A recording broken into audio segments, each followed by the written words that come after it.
So আজকে আমরা আমাদের ডিসকাশনটা স্টার্ট করব।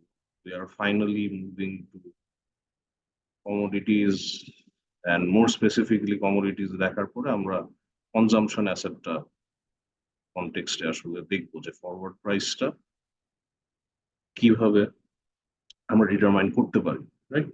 So previously we have already seen যে আমরা যখন একটা ইনভেস্টমেন্ট অ্যাসেট যেটার কোনো ইনকাম নেই বা ইনকাম নেই within the contract period of the forward instrument, সেই ক্ষেত্রে আমরা এটাকে ভ্যালু করি যে কারেন্ট যে স্টক প্রাইসটা আছে, ঠিক আছে, অফ দি আন্ডারলাইন, সেটাকে আমরা ক্যারি কস্ট অফ ক্যারি দ্বারা বেসিক্যালি আপনার ইনক্রিজ করতেছি, সেটাকে আমরা বলতেছি হচ্ছে that should be the no arbitrage. This is for all non income producing investment assets. Okay, কিন্তু কমোডিটিজ এর মানে how is commodities different from investment assets, মানে কেউ কি একটু বলতে পারবেন কমোডিটিজ এর মেইন ডিফারেন্সটা, মানে এই ভ্যালুয়েশনের কনটেক্সটে বা প্রাইসিং এর কনটেক্সটে ডিফারেন্সটা, মেইন ডিফারেন্সটা কি? Hello? We use commodities as raw materials না, ওটা তো আছে, অবশ্যই আছে, রাইট? in এটা the আমি factory. পরে আসছি। এটা আমরা স্যার কনজাম্পশনের জন্য হোল্ড করি, আর ইনভেস্টমেন্ট অ্যাসেটস গুলো আমরা ভ্যালুর জন্য হোল্ড করি। আচ্ছা আচ্ছা, আপনারা সবাই ঠিক আছেন, কিন্তু আমি যে কনটেক্সটে আসলে আনসারটা চাচ্ছিলাম, ঠিক আছে, সেটা হচ্ছে যে কমোডিটিজ এর তো একটা ফিজিক্যাল প্রেজেন্স আছে, তাই না? ইনভেস্টমেন্ট অ্যাসেটস আমরা যেগুলোর কথাই বলতেছি, স্টক, বন্ডস, আন্ডারলাইং যা যা বলতেছি আসলে, রাইট, সবগুলাই কিন্তু ইলেকট্রনিক্যালি আমরা ট্রেড করি, অথবা তাদের প্রেজেন্সটা, they have a digital presence, বা তাদের কোনো ফিজিক্যাল প্রেজেন্স নাই। Whereas commodities, they do have a physical presence and they need to be stored somewhere, তাই না? সো স্টোর করা লাগবে, সো তাদের একটা ফিজিক্যাল স্টোরেজ কস্ট আছে। সো ফিজিক্যাল স্টোরেজ কস্ট যদি থাকে, shouldn't this be priced into the forward price that we are trying to determine if we are dealing with commodities? কথাটা বুঝছেন? ইনভেস্টমেন্ট অ্যাসেটের ক্ষেত্রে আমাদের কিন্তু এরকম স্টোরেজ কস্ট রিলেটেড কিছু ছিল না, কারণ এটা আসলে কোনো ফিজিক্যাল প্রেজেন্স নাই। ফিজিক্যাল প্রেজেন্স না থাকলে এটাকে স্টোর করার কোনো বিষয় আসতেছে না। কিন্তু আমি যখন কমোডিটিস ডিল করতেছি, they do have a physical presence. As a result, they need to be stored somewhere, and consequently, they do have a physical storage cost.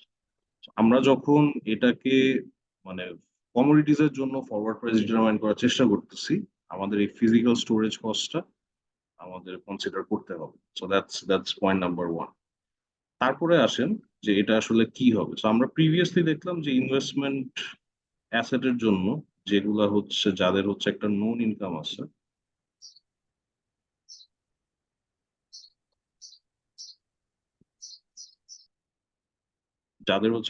Income আছে, তাদের ফরওয়ার্ড প্রাইসটা was the underlying, the current underlying stock price minus the present value of the known income, and then we used to compound it or carry it to the end of the contract, right? So এখানে যেমন আমরা ইনকামটা subtract করতেছিলাম, সেই ক্ষেত্রে আমাদের storage কস্টটা potentially কি করতে হবে, সেটা অ্যাড করতে হবে। তার মানে ফরওয়ার্ড প্রাইসে আমাদের স্টোরেজ কস্টটা আন্ডারলাইং স্টক প্রাইসের সাথে কোনো একভাবে অ্যাডজাস্ট করে বাড়াতে হবে। ওকে, সো ধরে নেন আমরা ইউ কে ধরে নিচ্ছি হচ্ছে as the sum of storage costs minus sum of income. So in most cases এই sum of income টা আসলে জিরোই হবে when we are dealing with commodities. Commodity store করার জন্য আসলে ইনকাম, বেশিরভাগ কমোডিটিজ এর উপর ইনকাম নেই, কয়েকটা there are some exceptions, for instance gold, ঠিক আছে, so gold may generate some income, ঠিক আছে, but in most other cases এটা আসলে relevant না। বাট যাই হোক, আমরা যদি মানে কম্প্রিহেন্সিভ থাকতে চাই, তাহলে let's say let U is equals to sum of storage cost minus sum of income. ঠিক আছে, এটা আসলে প্রেজেন্ট ভ্যালু, এটা আসলে এটার প্রেজেন্ট ভ্যালুটা, present value of net cost.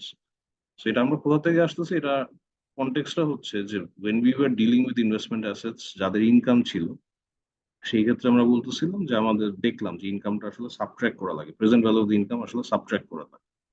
So এই ক্ষেত্রে আমরা যেটা করব খুব স্বাভাবিকভাবে, সেটা হচ্ছে যে present value of the net cost যেটা আছে, যেটাকে আমরা ইউ বলতেছি, ঠিক আছে, সেটা আমরা অ্যাড করে দিব।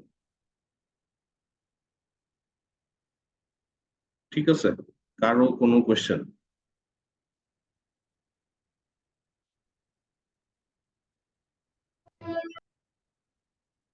আচ্ছা, কোয়েশ্চেন নাই তাহলে। ইনকামটা আমরা বাদ দিতাম না যখন শর্ট সেল করতাম? না না না, শর্ট সেলের ব্যাপার না। আমরা যখন নো আরবিট্রেজ ফরওয়ার্ড প্রাইসটা ডিটারমাইন করি বা ফাইনাল যে ফর্মুলাটাতে অ্যারাইভ করছিলাম, সেটা ছিল হচ্ছে যে আমরা নোন যে ইনকামটা ছিল সেটার প্রেজেন্ট ভ্যালুটা আমরা আন্ডারলাইং স্টক থেকে বাদ দিয়ে তারপরে হচ্ছে মানে ক্যারি ফরওয়ার্ড করে তারপরে we use to determine the no arbitrage price, right? আপনি চিন্তা করেন, আমি এক্সাম্পল দিয়ে বা আরবিট্রেজ এক্সাম্পল দিয়ে আমি এক্সপ্লেন করতেছি কেন এটা add করা হয়।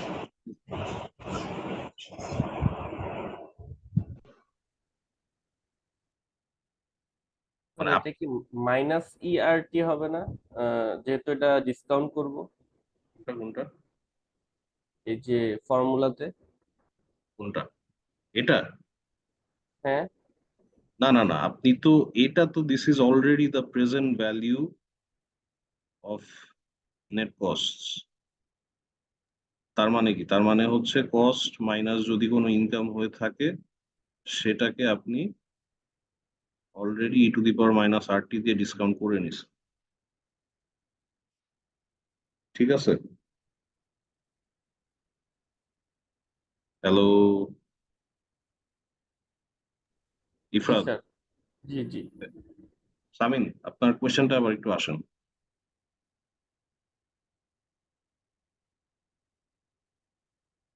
Hello. G sir.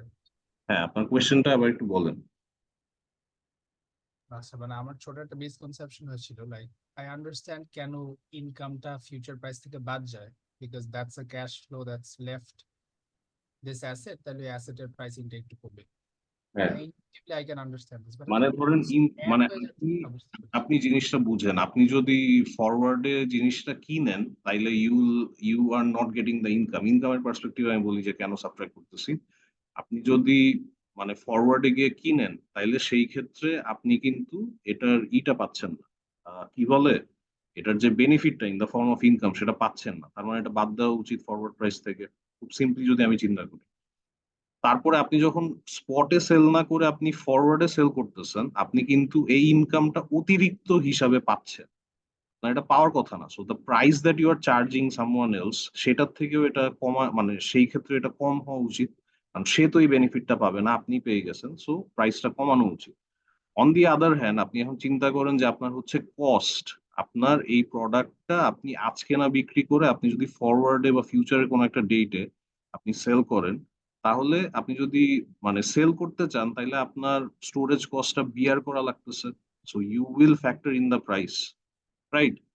Factor that into the price. Similarly আপনি যদি কমোডিটিটা আজকে না কিনে আপনি ফরওয়ার্ডে কিনেন, আপনার স্টোরেজ কস্টটা বেঁচে যাচ্ছে, তাইলে you should be paying a higher amount, যে আপনার স্টোরেজ কস্টের যে সেভিংসটা আছে সেটা that should be factored into the price. আমি কি বুঝাইতে পারছি? জি স্যার। ওকে, ঠিক আছে। সো মুভিং আহেড, আমরা একটা ছোট একটা এক্সাম্পল দেখি। সো ফরওয়ার্ড প্রাইস আমরা বললাম হচ্ছে এস নট প্লাস, এটা কিন্তু present value of net cost, এটা মাথায় রেখে, present value of net cost, এটা ই টু দি পাওয়ার আরটি আগের মতোই আছে, ওরকম করে কিছু করে। So, আপনাদের বই একটা ছোট এক্সাম্পল ছিল যে লেটস সে আন্ডারলাইং কমোডিটির প্রাইস হচ্ছে 450 কপার অর সামথিং, এক্স্যাক্টলি মনে নেই, অ্যান্ড এটার উপর ফরওয়ার্ড কন্ট্রাক্ট হচ্ছে ফর 1 ইয়ার। স্টোরেজ কস্ট আমরা ধরে নিচ্ছি যে will be paying at the end of the period.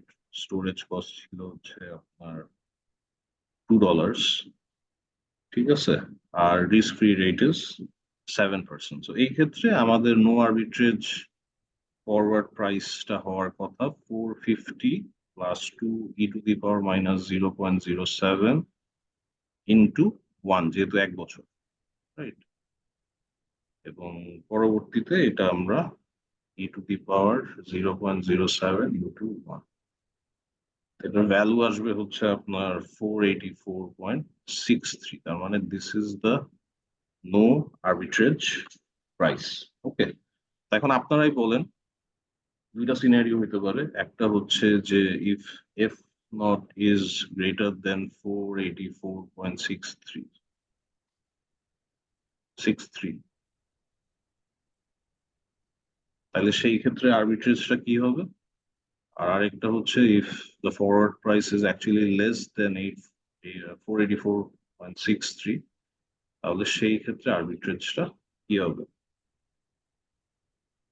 Hello, যদি বেশি হয় তাহলে কি হবে? greater হয় তাহলে we will short F naught and long the commodity.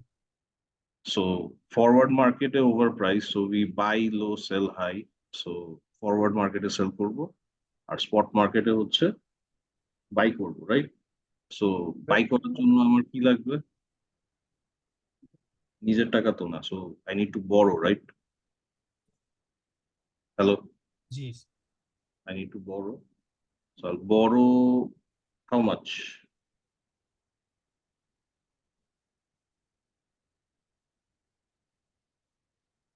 Hello, বড় করতে হবে স্যার 450 প্লাস 2 e⁻⁻⁻1 450 কেন? স্যার 484 এর present value. Right, so we need to borrow the present value of 484.63. In other words, এই 450 টাকা তো অবশ্যই, প্লাস এই যে আপনার যেই ইটা ছিল, কি বলে, আর নেট কস্টটা ছিল, এটার যে প্রেজেন্ট ভ্যালু সেটা তো আমার বড় করা লাগবে, কারণ স্টোরেজ কস্ট তো আমার পে করা লাগতেছে at the end of the period, right? So I'll basically borrow the present value of 484.63. I will buy the underlying asset and sell in the forward market, right? এটা তো মোটামুটি ডান। তারপরে আপনারা জানেন লাস্টে গিয়ে এটা বা ম্যাচুরিটিতে গিয়ে এটা কিভাবে সেটেল হবে। এখন যদি কম হয় তাহলে সেই ক্ষেত্রে আমরা কি করব? Again buy low sell high, কি করব? করব স্পট মার্কেটে হচ্ছে শর্ট সেলে যাব, আর ফরওয়ার্ড হচ্ছে বাই করব লং। এখানে এই যে সমস্যা, কমোডিটিস তো আসলে শর্ট সেল করা যায় না, করে নিতে হবে যে আমি ওন করি অ্যাসেটটা। রাইট? সো আমরা ধরে নিতেছি যে যারা এটা হোল্ড করতেছে তারাই আরবিট্রেজ অপরচুনিটিটার ই করবে, অপরচুনিটিটা নিবে। সো সেই ক্ষেত্রে কি হবে একটু বলেন। কমোডিটিটা হোল্ড করে সে সেল করে দিবে and then invest that amount, sell please. at the current price, right? Invest the proceeds. শুধু 450 আমি আসলে ইনভেস্ট করব না, আমার যেই স্টোরেজ কস্টটা সেটা তো আমার বেঁচে যাইতেছে, সেটা আমার ইনভেস্ট করা উচিত না, জি sir. Right? So 450 plus 2e⁻⁻0.07 times 1 যেটা আসতেছে, বেসিক্যালি এটার প্রেজেন্ট ভ্যালু যেটা আসতেছে। So sell, invest the proceeds. এখন কথা হচ্ছে যে আর ফাইনালি তারপরে হচ্ছে আর ফরওয়ার্ড কন্ট্রাক্টে buy F naught, basically forward কন্ট্রাক্টের আন্ডারে আমরা বাই করবো, right?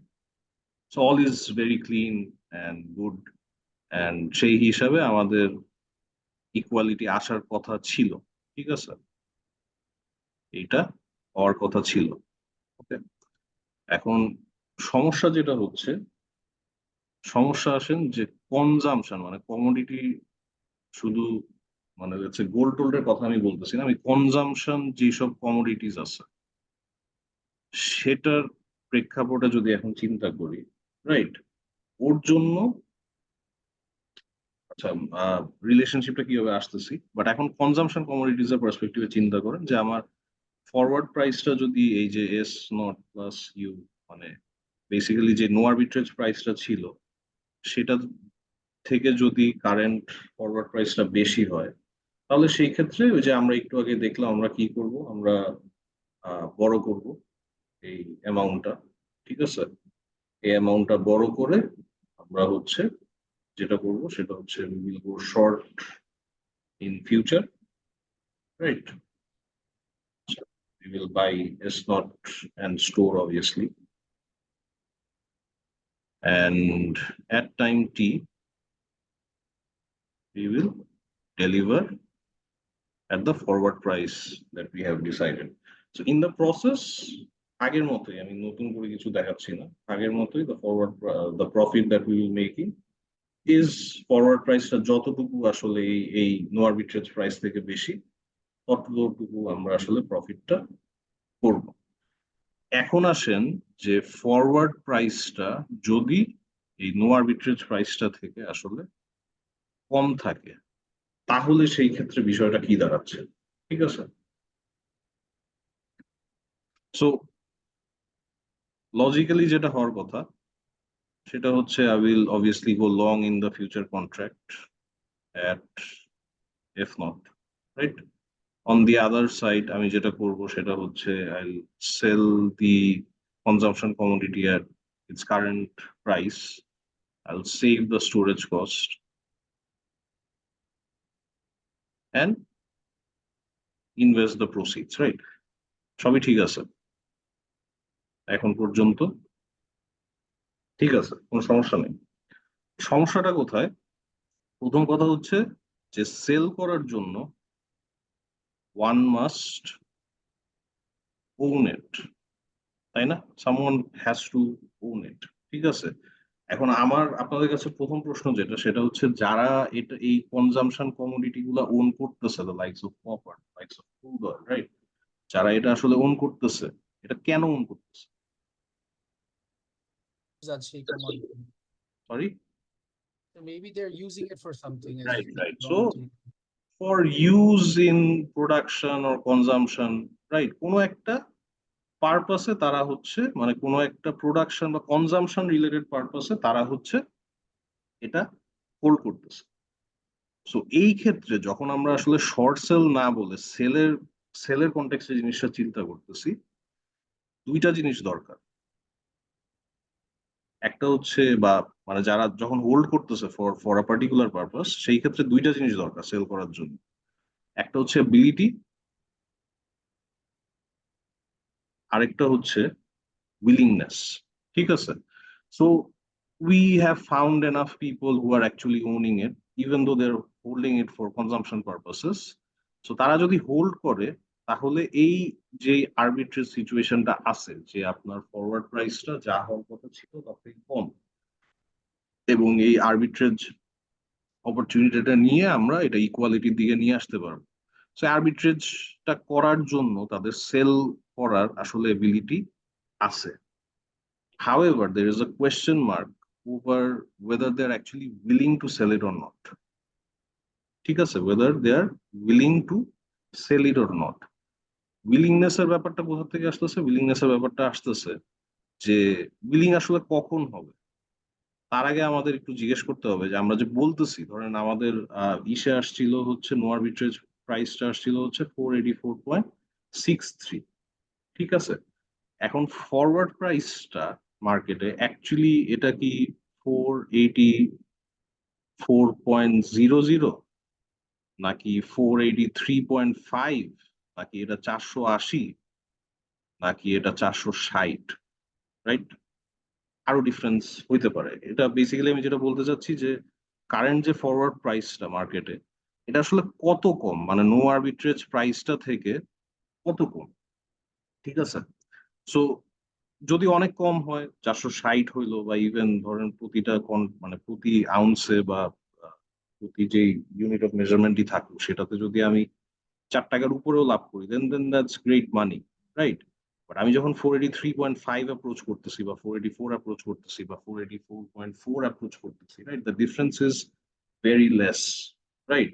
So the question is F naught কম, কিন্তু আসলে কতটুকু কম এটা ডিকটেট করবে যে আসলে যারা হোল্ডার্স অফ দি কনজাম্পশন আছে তারা কি আসলে উইলিং নাকি। ডিফারেন্সটা যদি খুব কম হয় তাহলে it's unlikely that they will act upon this opportunity. কারণ কি? কারণ হচ্ছে যে তারা যদি এই অ্যাসেট গুলা বিক্রি করে দেয় তাদের কিন্তু একটা অপরচুনিটি কস্ট আছে। অপরচুনিটি কস্টটা কি? অপরচুনিটি কস্টটা হচ্ছে যে তারা এই অ্যাসেট গুলাকে কনজামশন পারপাসে যে রাখছিল বা প্রোডাকশন পারপাসে যে রাখছিল তারা সেই ক্ষেত্রে এটা ইউজ করতে পারতেছে, right? So if selling as taking part of this arbitrage opportunity তারা যদি বিক্রি করে দেন তারা অনেক বেশি লাভ করে দেন দ্যাটস গ্রেট।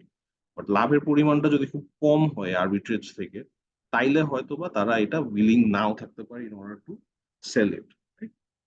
সো আমরা দেখলাম যে প্রফিট হচ্ছে যখন বেশি থাকে তখন দিস ইজ দ্য সিনারিও। যখন লোয়ার থাকে, ফরওয়ার্ড প্রাইসটা যখন লোয়ার থাকে তখন আমরা সেই ক্ষেত্রে প্রফিটটা হওয়ার কথা ছিল S naught plus U e to the power RT minus F naught. So এই প্রফিটটা might actually be not enough for them for their willingness বা unwillingness to convert into willingness, ঠিক আছে? সো বেশি বা হাই হইতে হবে, that's the point I'm trying to make. Okay, so সেই ক্ষেত্রে খুব বেশি হইলে অবভিয়াসলি তাইলে মানুষজন আরবিট্রেজ অপরচুনিটি নিতেছে, তারা এটা করতেছে, অ্যাকচুয়ালি বিক্রি করে দিতেছে কনজাম্পশন কমোডিটি গুলা, এন্ড ফরওয়ার্ড প্রাইসটা সেই ক্ষেত্রে আস্তে আস্তে কমতে থাকবে, এন্ড এই দুইটার ক্ষেত্রে ইকুয়ালিটি আস্তে আস্তে আসতে থাকবে, রাইট? কিন্তু ডিফারেন্স যদি খুব কম হয়, যে 484.63 জায়গায় 484.6, 484.5, রাইট, এরকম যদি ডিফারেন্সেস হয়, এরকম ডিফারেন্সেস এর ক্ষেত্রে the people who are actually holding the consumption commodities might not want to take the arbitrage opportunity, right? So সেই ক্ষেত্রে যেটা হবে, রিলেশনশিপটা আসলে আমরা এরকম কনজাম্পশন কমোডিটির জন্য এরকম আসলে পাবো না। সেই ক্ষেত্রে কি হবে? সেই ক্ষেত্রে হবে হচ্ছে the forward price is less than or equal to this no arbitrage price. এই রিলেটেড কারো কোনো কোয়েশ্চেন থাকলে আমাকে বলতে পারেন।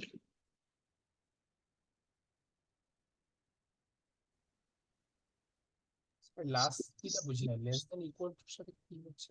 Less than or equal to, less than or equal to কেন আসলো, ইকুয়াল টু কেন আসলো না? এটাই তো সামিন, কেন আসলো এই জিনিসটা, এটাই বুঝতে পারিনি। কেন আসছে এই জিনিসটাই বুঝতে পারেন নাই আপনি। এখানে যে আমি অনেক কথা বলছি এগুলো বুঝছেন? জি জি স্যার, অপরচুনিটি কস্ট সব বুঝতে পারছি। আচ্ছা, so the point the final point that I am trying to make is, difference যদি বেশি হয় বা একটা পয়েন্টের থেকে বেশি যদি ডিফারেন্স হয় তাহলে তারা সেল অ্যাকচুয়ালি করবে।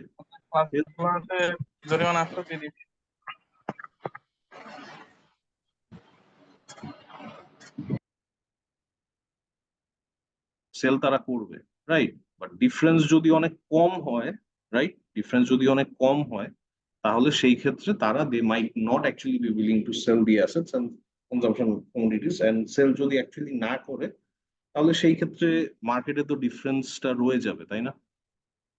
ও জি জি। কমই থাকবে। মানে ধরেন ফরওয়ার্ড প্রাইসটা 484.5 হইলে এটা এই আরবিট্রেজ অপরচুনিটি কেউ নিবে না, এটা ওইভাবেই রয়ে যাবে। 484.6 বা 61 বা 62, কম 63 থেকে তো স্টিল লেস। সো তখন আরবিট্রেজ অপরচুনিটি নেওয়া হবে না এবং কমই থাকবে।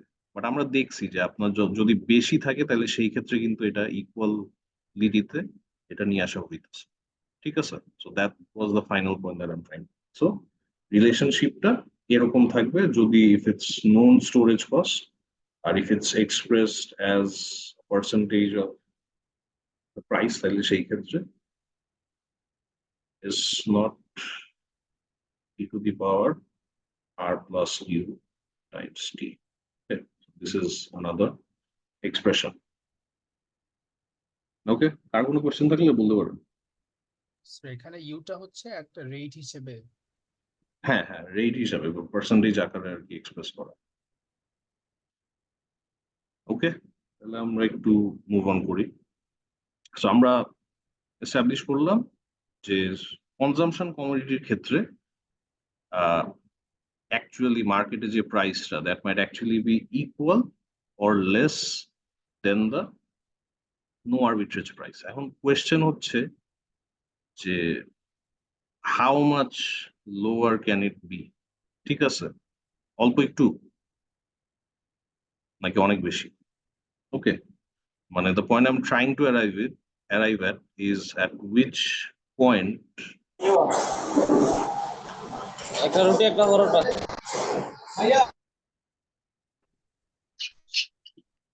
unwillingness become willingness. So that's the question that I'm trying to arrive at. Okay, so আমরা already established করছি যে কি বলে holding commodities has value, right? And this is very different from কি বলে investment assets. যে আপনি ক্রুড অয়েল ওন করেন, owning crude oil versus long oil futures, it's not the same thing, right?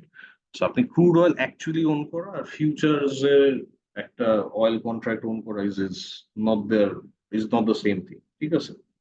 So আমরা বলতে চাচ্ছি যে যেহেতু আনউইলিংনেস আছে, ঠিক আছে, there must be a value, ঠিক আছে? আনউইলিংনেস যেহেতু আছে, এটার কারণটা হচ্ছে আমরা অলরেডি এস্টাবলিশ করে আসছি, একটা ভ্যালু আছে যে প্রোডাকশন পারপাসে বা কনজাম্পশন পারপাসে বেসিক্যালি ইউজ করা হবে। সো এই কারণেই তো আসলে আনউইলিংনেসটা আসতেছে। In other word, since there is unwillingness, there must be value, ঠিক আছে? এখন এই ভ্যালুটা আমরা আসলে ওইভাবে কোয়ান্টিফায়াবল অবস্থায় এখন পর্যন্ত ইন্ট্রোডিউস করি নাই, ঠিক আছে, বা ইন্ট্রোডিউস করি নাই। এই যে ভ্যালিউটা যে আমরা কথা বলতেছি, ঠিক আছে, এই ভ্যালিউটার আমাদের এই ফরওয়ার্ড কন্ট্রাক্টের ক্ষেত্রে একটা নির্দিষ্ট নাম আছে, ঠিক আছে? নির্দিষ্ট নামটা কি? নির্দিষ্ট নামটা হচ্ছে this is what we call convenience yield, ঠিক আছে? সো এখন আমাকে বলেন, এই যে আমাদের যে ইনইকুয়ালিটিটা আছে, আমি যদি এটা ইকুয়াল করতে চাই বা আমি এখান থেকে লেটস সে এটাকে ইকুয়াল বানায় ফেলতে চাই, সেই ক্ষেত্রে আমার কি করা লাগবে?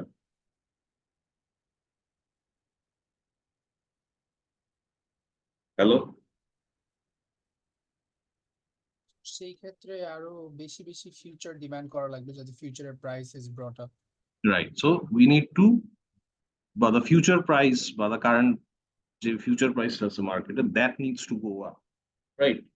So এই যে ইনক্রিজ যে করা লাগবে, রাইট, এটা ইনক্রিজটা কতটুকু বা কোয়ান্টিফায়াবল করার জন্য আমরা we introduce the concept of this convenience, এই যে ওয়াইটাকে আমরা ইন্ট্রোডিউস করতেছি।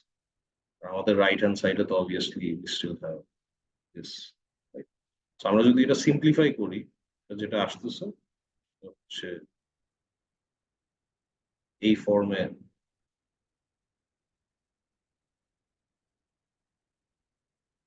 আসতেছে, ওকে? আর যদি ওই ইউ যদি পার্সেন্টেজ আকারে এক্সপ্রেস করা থাকতো, সেই ক্ষেত্রে এগুলো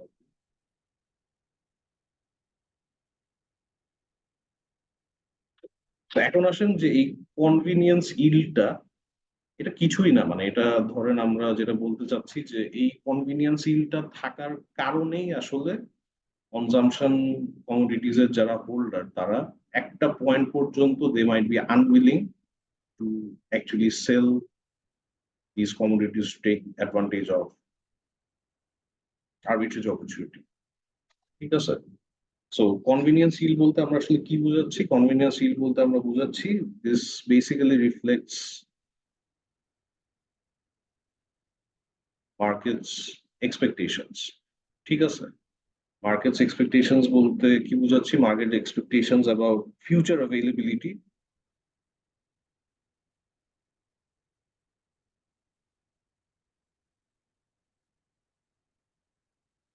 অফ দ্য কমোডিটি। ঠিক আছে, বা এমনও হইতে পারে যে আপনার আসলে ইনভেন্টরির পরিমাণ কত সেইটা দ্বারা আপনার কনভিনিয়েন্স হিলটা ডিটারমাইন করতেছে। For instance you have a high inventory, ঠিক আছে, so probability of shortage is in your case is less, so convenience hill probably কম হবে। আপনি এক্সপেক্ট করতেছেন যে মানে crude oil in the near future এটা হচ্ছে আনঅ্যাভেলেবল থাকে, তো সেই ক্ষেত্রে কনভিনিয়েন্স হিলটা বেশি হবে। সো এটা আসলে অবজারভেবল কোনো মার্কেট প্যারামিটার না, লাইক ধরেন এই যে আমরা স্টোরেজ কস্ট আমরা ডিটারমাইন ডিরেক্টলি করতে পারতেছি, বা আন্ডারলাইং স্টক প্রাইস বা আন্ডারলাইং যে কমোডিটির প্রাইসটা সেটা আমরা অবজার্ভ করতে পারতেছি, হিস্ট্রি রেটটাও to a certain extent observable, right? So এই সবগুলা ফ্যাক্টর বা প্যারামিটার আসলে আপনার ভ্যারিয়েবল আসলে অবজারভেবল ছিল। বাট কনভিনিয়েন্স হিলটা দিস ইজ অ্যাকচুয়ালি আমরা যেটা বলতে চাইতেছি সেটা হচ্ছে যে মার্কেটের এক্সপেকটেশনটা কি, মার্কেটের এক্সপেকটেশনটা কি আবার ফিউচার অ্যাভেলেবিলিটি, ওইটা দ্বারা এটা আসলে ইনফ্লুয়েন্সড হবে, বা এটা আসলে বেশি হবে না কম হবে, এটা দ্বারা ইনফ্লুয়েন্স হবে। ওকে, so and if we price it into the relationship, ঠিক আছে, for a given point in time এটা আমরা বের করতে পারি যে আসলে কনভিনিয়েন্স হিলটা কত হওয়া উচিত, লাইক ফর আজকে বা কালকে বা কয়েকদিন পরে বা কয়েকদিন আগে, ওই পার্টিকুলার একটা পয়েন্টে আমরা আসলে বের করার চেষ্টা করতে পারি যে আসলে কনভিনিয়েন্স হিলটা কি অবস্থা। ওকে, কারো কোনো কোয়েশ্চেন থাকলে বলতে পারেন। সরি, কনভিনিয়েন্স হিলটা ফিউচারের সাথে কেন লাইক কম্পাউন্ডিং হলো এটাই বুঝতে পারছি না। কোনটা কোনটা? এফ নট এর উপর কেন এই কনভিনিয়েন্স হিলটা চার্জ? মানে আপনার তো এটা বাড়াইতে হবে, রাইট? আপনি বলছিলেন, রাইট? জি স্যার। সো আচ্ছা, আপনার কোয়েশ্চেনটা হচ্ছে যে এফ নট প্লাস আমি ওয়াই দিলাম না কেন? Is that your? আচ্ছা, এমনও না, ওয়াই 8 হইলে তো এভাবেই হবে। হ্যাঁ। বাট আমি ঠিক এটা বাড়ানোর এটাই কেন ওয়ে দেয়, ইনটুইশনটা বুঝতে পারছি না। আচ্ছা, এটা তো আমি ওভাবে কোনো কনক্রিট এক্সপ্লেনেশন বইয়ে পাই নাই। যদি পাই তাইলে আমি আপনাকে জানাবো, বইয়ে নাই কনক্রিট আপনি যে ধরনের একটা আনসার চাচ্ছেন ওরকম আনসার নাই। ওকে, জি I will sir. have to take a look into it যে এটা আসলে কন্টিনিউয়াসলি কম্পাউন্ডেডই আসলে কেন আসতেছে। ঠিক আছে, ওকে, আর কারো কোনো কোয়েশ্চেন থাকলে বলতে পারেন।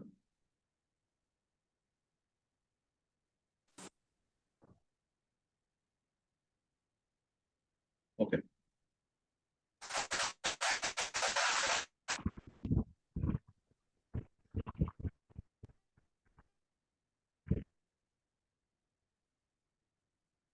a second.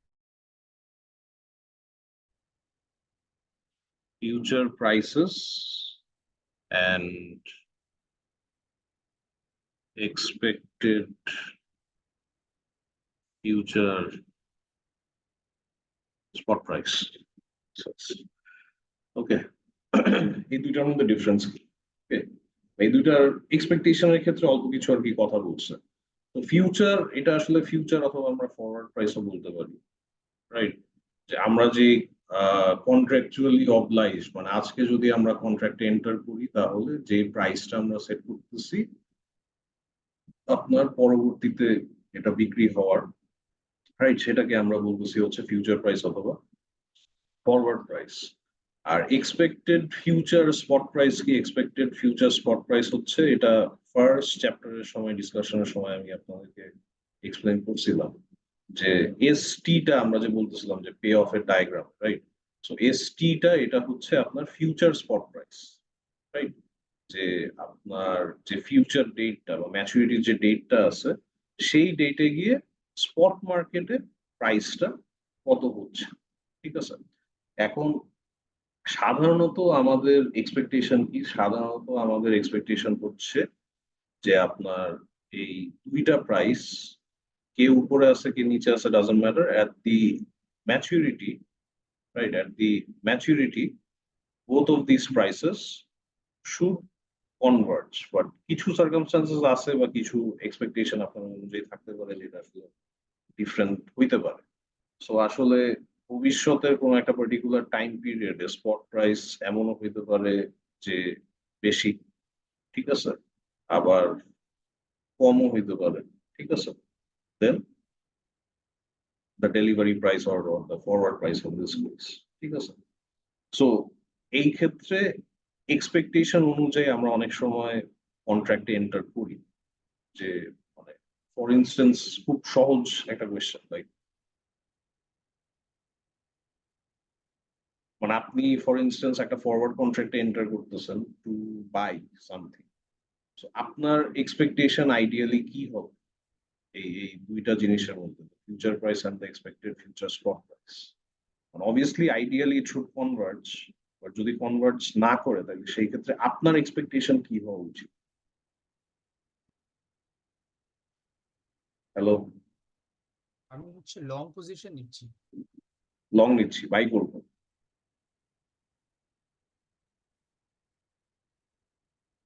যদি বাই করছে then preferably ST would be higher. Right. So preferably ST will be higher than the forward price or forward or futures price, right?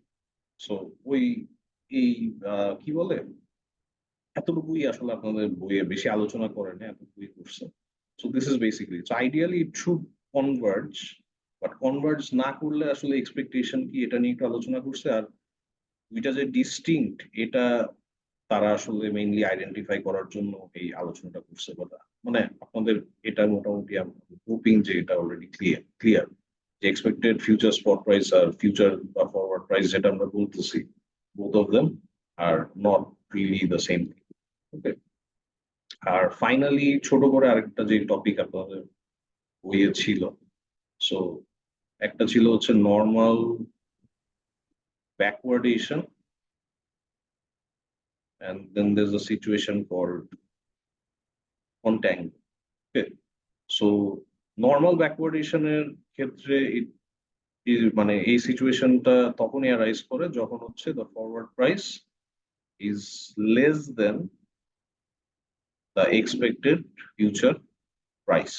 Okay, on the other hand contango আমরা কোন সিচুয়েশনটাকে বলতেছি, contango সেই সিচুয়েশনটাকে বলতেছি যদি the forward or future price is greater than the expected future price, ঠিক আছে, সেটাকে আমরা বলতেছি হচ্ছে কন্ট্যাঙ্গো।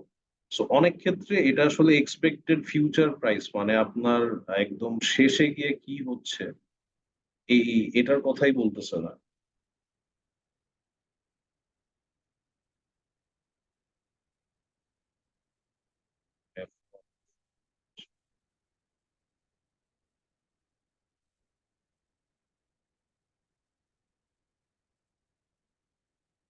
একদম লাস্ট ডেতে গিয়ে বা ম্যাচুরিটিতে গিয়ে আসলে কি হচ্ছে এটাই শুধু বুঝাতে চাচ্ছে না, এটা যে কোনো পয়েন্টে বা কারেন্ট স্পট প্রাইসের কনসিডারেশনে আমরা চিন্তা করতে পারি বা এই টার্মটা বেসিক্যালি ইউজ করা হয়। ফর ইনস্টেন্স এইখানে এসে আমরা দেখতে পারি যে ফরওয়ার্ড প্রাইস হচ্ছে স্পট প্রাইস থেকে বেশি, তাহলে সেই ক্ষেত্রে this is a situation of contango. আর এই ক্ষেত্রে এরকম কোন একটা পয়েন্টেও যদি আমরা দেখি this is still what we call normal backwardation. Okay, okay, I think we are done with this chapter. এই ব্যাকওয়ার্ডেশন এর সাথে বেসিস রিস্কের ডিফারেন্স কি? যে ব্যাকওয়ার্ডেশন ইউজেস অ্যান এক্সপেক্টেড প্রাইস। ব্যাকওয়ার্ডেশন কন্ট্যাঙ্গোর ক্ষেত্রে এটা আসলে একটা টার্ম, আসলে বুঝছেন যে একটা সিচুয়েশনকে এক্সপ্লেন করার জন্য এটা বলতেছে। আপনাদের বইয়ে এটার ফার্দার আর কিছু যায় নাই, আমিও আর ফার্দার এই ক্ষেত্রে তাদের বইয়ে যেহেতু আর নাই আপাতত, সো এটা আর যাচ্ছি না। মানে এটা বলতেছে যে এরকম একটা সিচুয়েশনকে আমরা বলতেছি হচ্ছে নর্মাল ব্যাকওয়ার্ডেশন, এরকম একটা সিচুয়েশনকে দ্য কমন টার্ম ইজ কন্ট্যাঙ্গো। এটাই জাস্ট আমি যদি নরমাল ব্যাকওয়ার্ডেশন কি একটা পজিটিভ বেসিস রিস্ক বলি, এটা কি? হ্যাঁ, এটা অ্যাকচুয়ালি কারেক্ট আপনার, ঠিক আছে, আপনার মানে আপনি জাস্ট ডিফারেন্টলি এটা এক্সপ্রেস করতেছেন। That's it. Okay. G sir. Sir আমার না লাস্ট ক্লাস থেকে একটা কোয়েশ্চেন ছিল, হ্যাঁ, হচ্ছে ওই যে একদম লাস্টে যেটা করলাম, একটা কোয়েশ্চেন যে ছিল হচ্ছে যে স্যার ভ্যালিউ। ইলটা বেশি হওয়ার কথা না, রাইট? এটাই তো কোয়েশ্চেন ছিল। এটা তো মনে হয় অন্য কোয়েশ্চেন, আমি আরেকটা নতুন কোয়েশ্চেন করছি। আচ্ছা আচ্ছা, একটা নতুন কোয়েশ্চেন করেন। বেসিক্যালি ওই যে লাস্টে যে আমরা শিখলাম যে value of a forward contract হ্যাঁ এফ হ্যাঁ হ্যাঁ। মাইনাস কে যদি লং করি, আমি না এই লং আর শর্ট এর জন্য একজন আরেকজনকে পে করবে এটাই বুঝতে পারছি না। কে তো হচ্ছে একদম বিগিনিং এ যেই প্রাইসে আমি ডেলিভারি প্রাইসে অ্যাকসেপ্ট করি, আর এফ নট হচ্ছে মানে চেঞ্জটা আসবে যে প্রিসিডিং কোনো পিরিয়ডে মানে ইন্টারেস্ট রেট বা এগুলো চেঞ্জ হওয়ার কারণে বা এস নট চেঞ্জ হওয়ার কারণে লাস্টের কিটা মিলবে না। যে ধরেন একটা 3 মান্থ কন্ট্রাক্টে কে একদম শুরুতে একটা প্রাইস ডিটারমাইন করেছিল, বাট ইন্টারিম পিরিয়ড আবার এফ নট এর প্রাইস চেঞ্জ হয়ে গেছে, so the contract now has a value. Hmm. কিন্তু সেই ভ্যালুটা লং এর জন্য এফ নট কেন হায়ার হইতে হবে বা শর্ট এর জন্য কেন কে হায়ার হইতে হবে, এটাই না বুঝতে পারছি না। কেমনি ইমাজিন করবো, মেবি কোনো স্টেপ বাই স্টেপ করলে, আমি বই পড়েও এটা ধরতে পারিনি প্রপার। আচ্ছা, সো যেটা বইয়ের তো বই পড়ে এই জিনিসটা বোঝা একটু ডিফিকাল্ট। আচ্ছা, আমি আবার একটু বলি। তো আমাদের ক্লাস এখানেই শেষ, রেকর্ডিংটা এখানে শেষ করতেছি। So that's it.